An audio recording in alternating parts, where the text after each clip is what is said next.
What if I told you that a company funded by Jeffrey Epstein and staffed by former Israeli intelligence officers had access to your emergency calls, your location data, and potentially every smart device in your home?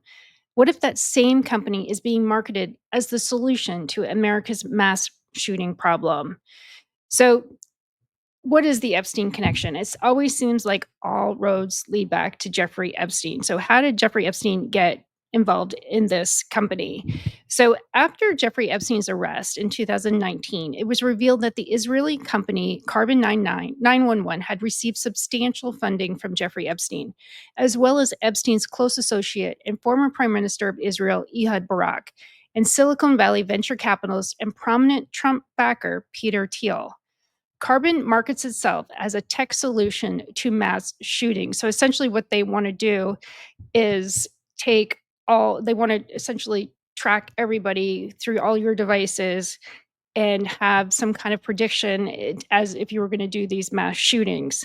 And unfortunately, the mass shootings have actually gone up. So this actually is not working. And I think as there's more mass shootings, these companies seem to be making more and more money because they're just pouring more money into it. And this was one of Trump's ideas as the solution to the mass shootings because they feel like they can't change the gun laws. So they have to kind of work their way around it instead of having to deal with the mass shootings after they happen. They're trying to predict it from happening, and therefore they're essentially spying on everybody to follow their patterns, follow what they're saying, and have these indicators that would make them think that they're have the potential of a mass shooting. So that's essentially what this company is supposed to do. It's already implemented in several US counties, and mostly they're in Florida and New Mexico. They've also partnered with Google and major tech companies. The company went from obscurity to scrutiny once they saw that Epstein's when he was charged, they went through his financials, and that's how they found out that Epstein was invested in this company, this Israeli company, surveillance company that is now here in the United States. And a lot of times, there's a lot, and I've done a deep dive into this. This is just one of the many companies that is having access, kind of backdoor access into the US and its surveillance. So, like I said, this is just one of many. I'm going to do many more videos about the other companies that are also Israeli backed companies that are kind of infiltrating throughout the US. So, I was always kind of wondering why Trump was so protective over Israel. I saw this tweet today. This was today. No president has done more for Israel than I have.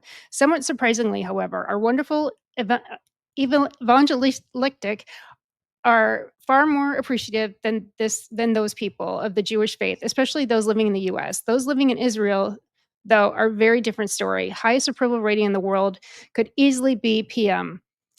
US Jews have to get their act together and appreciate what they have in Israel before it's too late. So he's really doing really backing strong, and he's also going against, and Candace Owens touched on this the other day. Sorry, that's not, but this going against Canada for helping the Palestine who seem to be suffering with starvation, and they're just going through hell right now. And Canada tried to back them and help them out, and Trump is kind of going after anybody that is going against anything that has to do with Israel. And I was trying to figure out why he seems so adamant about backing Israel. And then when you start doing a deep dive into all these different companies that are attached to American tech companies, to me, it seems like Israel has Trump by the balls and they're just squeezing hard. And he is just collapsing to Israel because of all these ties. I think that they've infiltrated our 911 systems, our devices. On the tech side, they have almost created this infrastructure that I don't think US can get out of, especially when a lot of this is hidden. No one even knew that Epstein had financial backing into this company until he got arrested and went through his financials. So, and here's the kind of breakdown of the Carbine company. So you have Epstein and Nicole Junkerman, who there is files out there that has all the flight logs. She was on Epstein's Lolita Express many, many times. So she started, well, Epstein started this company called the Southern Trust Company, and that was the LLC for that is in the Virgin Islands. And in the Virgin Islands, what they described the company being his LLC is DNA Research. So that company was the parent company that invested in preferred A shares of the Carbine, and Ehud Barak owns all the preferred A shares, and Jeffrey Epstein invested in those shares with Ehud Barak. So, what actually does Carbine do? Carbine develops call handling and identification capabilities for emergency response services in countries around the world, including the United States. So, this company has infiltrated a lot of other countries as well. They can access your smartphone, your camera, your microphone, and location and extract data even from phones without the Carbine app installed. When they first came out with this tech company and the services, they were only supposed to be if you had the app. But then it was later disclosed that they can access all these phones without having the app. So it connects to the LOT devices in your area, and that is all the smart street lights, the cameras, CTV cameras, and all that. It has access to all of that. It stores and analyzes all this data for future pattern prediction. So how is this related to Israel intelligence? It is very, very tightly wound within the intelligence connections, and that is through Unit 8200. That's Israel's NSA, which is National Security Agency. Carbine is no ordinary tech company at all, as it is deeply connected to the elite Israeli military intelligence division, and that is Unit 8200. So who are they?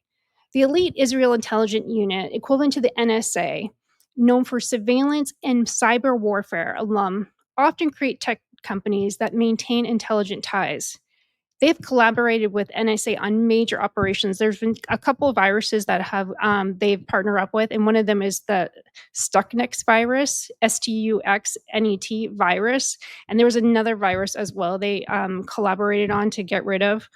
And so, who is their leadership? Again, very tightly wound with the Unit 8200. So you have the CEO, Amir Elachai, and he's the former Unit 8200 officer. You have Director Pinchas Boutros, and I don't have a picture of him here, but he was also a board member of the 8200.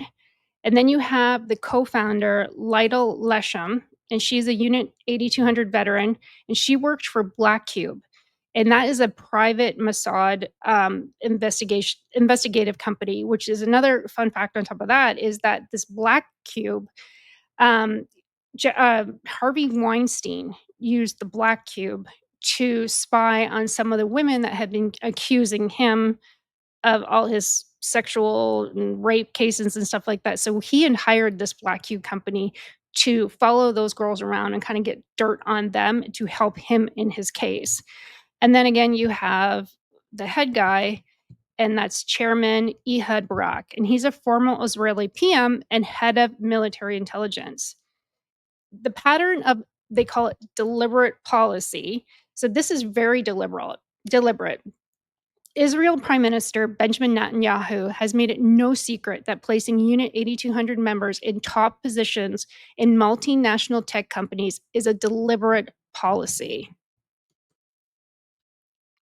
Very, very deliberate. He knows exactly what he's doing. So, what is the American connections? Well, Peter Thiel, this is a picture of Peter Thiel here, and Benjamin Netanyahu.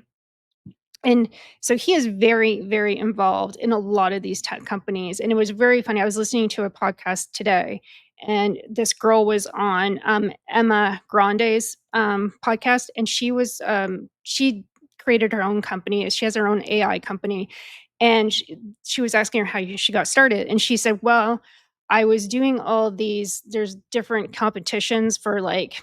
scamware and like breaking into all these different computers and different programs and stuff like that. Well, they have this thing where they have a competition with all these different coders and stuff like that. So she kept winning all these, being able to break into all these different systems and whatever competition is crazy. I don't know, some kind of coder competition, whatever. So she kept winning and it got the attention of Peter Thiel. So he's essentially created this foundation. So he gets all the top kind of coders competing in these different like competitions and finds out who the best are, and he creates a foundation and helps them develop companies and apps. So this is who this Peter Thiel guy is, and he was a big backer of Trump, and he also co-founded PayPal, and he's also a Facebook board member, and he owns another company called Palantir. And this Palantir is a CIA funded surveillance company. And Palantir, they named it after these rocks in I forget what movie it's called, but anyways, it's a surveillance company. It's he funded it, and the CIA is deeply funded into this company. And he also was Trump's advisor and major Republican donor. He invested in multiple unit 8200 link companies. The Palantir connection, initially funded by CIA ventures capital arm called In-Q-Tel, they have contracts with the FBI, the NSA, the DHS, and military develops what they call it, pre-crime technology used by 300 plus police departments for predictive policing. The Trump administration links key players on Carbine's board, and one of them is Trey Stevens. There's also Peter Thiel, and he was a big advisor for Trump. And this is the company Palantir. So, which is another very interesting point is that Palantir, their revenue keeps growing and growing, and it's not like these mass shootings are going away. It's almost like the more mass shootings they have, the more money they're pouring into this. So they have reported 53% gross, and this was just in the last week. This stat here is they have a 53% gross in earnings from U.S. government contracts in the second quarter earnings. So, this company is definitely getting a boost from the Trump administration. So that is Trump's idea to get rid of mass shootings, is to kind of trace everybody, follow them, get intel on them, and try to predict if there is going to be a mass shooting. That's his way. So the main guys that are involved in this, and this is Trump's team, and one of them is Michael Chertoff, and he's a former Homeland Security Secretary. And then you have 𝐬𝐮𝐬𝐜𝐫𝐢, and that's Trump donor and real estate developer. He's a real estate developer in New York. And then you have Trey Stevens, and he's a former Palantir employee, and he worked on the Trump transition team. So that's kind of those three guys there are part of the whole Trump anti-mass shooting, part of Palantir. That's his little network there. And as you can see, they're all connected between Epstein, Thiel, Barack. They're all intertwined. And then the three leaders of the top are the leaders of the Carbine. And so what's the bigger picture in all of this? Well, the data collection reality is really, according to Carbon's website, the same information that can also be obtained from any smartphone, even if it does not have Carbon's app installed.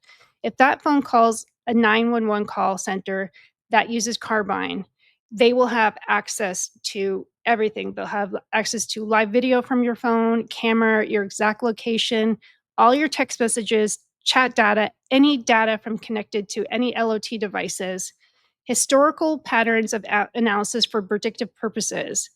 The China Comparison Human Rights Watch revealed Chinese authorities use a platform not unlike Carbine to illegally surveil their ergos in China. So that's it's a Turkish population in China that they're really, I guess, trying to keep an eye on. So they have the Human Rights Watch, which watches it is illegal, but there's a bunch of Turkey people in China that China is surveilling all the time.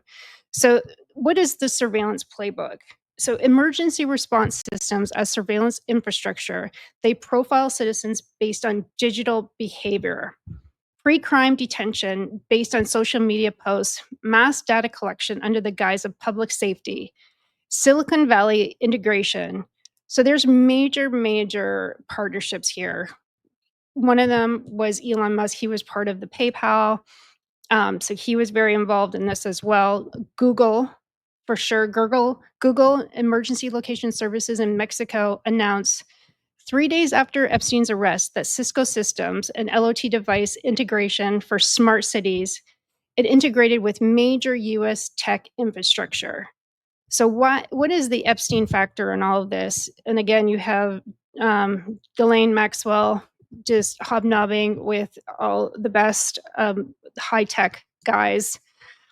Here we have Benjamin Netanyahu with the CEO of LinkedIn. So there are, sorry, that is of Google. That's the Google CEO there. So what is this all connection to Epstein and how is it all intertwined? So at least $1 million of money invested in the Barack created company that was later used to invest in Carbine came from the Southern Trust Company, which was owned by Jeffrey Epstein. The intelligence connection. Epstein's Southern Trust described it's a DNA database and data mining company. Epstein claimed to have damaging information on Silicon Valley executives, known associates with tech leaders, Sergey Brin, Mark Zuckerberg, Elon Musk, Bill Gates. So where does the blackmail question come into play? Epstein's history of obtaining compromising information, strategic investments in surveillance technology, connections to both US and Israeli intelligence, and access to Silicon Valley's most powerful figures. So, what is the big question here? What does this mean for Americans? Is there backdoor access? Given Israeli's history of placing backdoors in software, and this is another company, and I will do another deep dive into this one. There's a company called Promise, and there was a big scandal there. So there's these American company was a couple. They started this company called Promise, and it was to integrate. It was way back in the 80s. So they wanted to integrate. So they had the FBI, the DHS, all the intelligence, CIA. Back in the 80s, none of their programs would talk to each other. So say if they had someone a known felon in one, say in the FBI system, the CIA could not see it on their system. So what the Promise did is it integrated um, all the different like agencies within the U.S. crime prevention agencies to try to kind of so all their systems talk to each other. So Promise was one of them, but it is believed that Israel has a backdoor access into this software. There was some guy. I think he was reporting for. I think it was a magazine or a newspaper. He was really researching. This one journalist was really researching this scandal of how Israel was kind of getting into the back door. And again, he winds up found dead, suicidal, and he actually cut both his wrists. They found him dead in a hotel room. And this was a guy that was doing the deep dive into the back door and how Israel is getting into this Promise scandal. And I'll do another video on that. It's a whole other video, that one. But it's just all these, it just seems like there's too many integrations of how Israel is getting into the back door or is involved in these tech companies, and these tech companies that just happen to have something to do with surveillance, getting into our data. And like Netanyahu, and he's not even ashamed of it. He said it's a deliberate strategy. So it's not even like he's being shy about it, which is, I think, very interesting. So yeah, and this is Ehud Barak. He is the tip of it all, and he's an ex-Israel PM. So they know exactly what they're doing. So why is this criticism? Why is there so much criticism on commentators like Candace Owens and Tucker Carlson facing pushback because they're exposing these connections? And a lot of people, like I said, even when they didn't know that Epstein was even involved in Carbine until he got arrested, until they did a deep dive, because I think they all have they have the parent company, and then they have these subsidiaries that are getting involved in all these Israeli companies and kind of getting in through the back door, but no one's really realizing how how it kind of all comes together unless you really sit down and study it, you know, but there is so many people as we're doing more digging and digging. I think when Trump's trying to get everybody to not think about don't think about Epstein and who cares, he's just a he's just a pedophile and all that other stuff. Yeah, but I think that's this the like that is the tippy top of the iceberg. There's so much more, and that I think that they're trying to get everybody to like go squirrel, like look the other way, and worry about over here or the Clintons over there. But they're trying to detract from Epstein because there's a lot of shit that's going on down here. They are totally infiltrated throughout the U.S. and the tech companies. So, the big question is this a shooting solution? And I don't think it is because it's still happening. How did that guy walk down the street in downtown New York with a huge gun and walk right into a building and start shooting? If someone is able to do that, there's something wrong. There's this solution that they have is definitely not working. So are these companies using American strategies? And are they using this to implement and saying, "Oh, we're gonna do this because we're gonna stop mass shootings," but using it as surveillance infrastructure is very, George Orwell, like police, police, police, and spy, spy, spy. It seemed very Orwellian. So when foreign intelligence agencies, convicted sex traffickers, and Silicon Valley surveillance companies all invest in same emergency response technology that can access your phone, your home devices, and track every movement, we need to ask, are we solving a crisis or creating one? You know, it's very interesting to see how much they've infiltrated, and I didn't know about it until I started looking into it. How did they all get in the back door? If their Carbine is the company, obviously they're here in the States and it's just growing in the States. They have access to one system that accesses the other.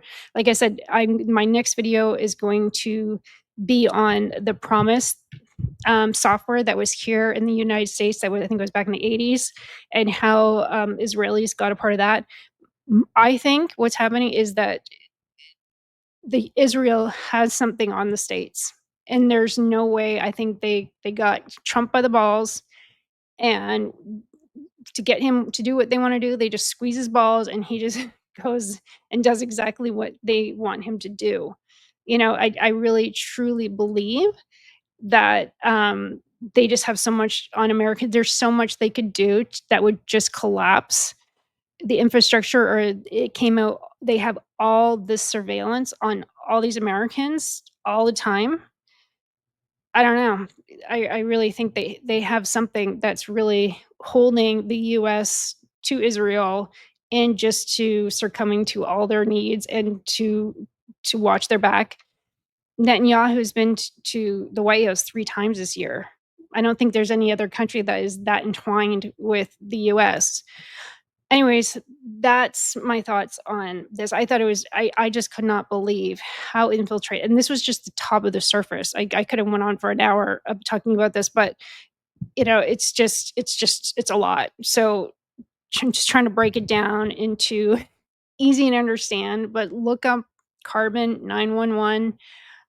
Very interesting. Look who's the structure there. Israel's infiltrating throughout the US through the back door, through all these tech companies. So, anyway, guys, let me know what you think. Please like, subscribe, share. Next video, I'm going into the Promise. And that was a very interesting story. Like I said, and the couple that created the company, they also were killed. The journalists that looked into it and the guys that the couple that created it, they're all gone. And the whole big thing is there Israeli interference? Are they creating a backdoor into this company? And the Promise software, they sold that. And you know who sold this Promise software to throughout the world? Robert Maxwell.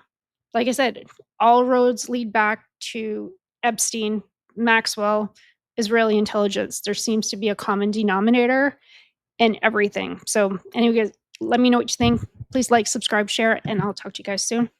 Bye.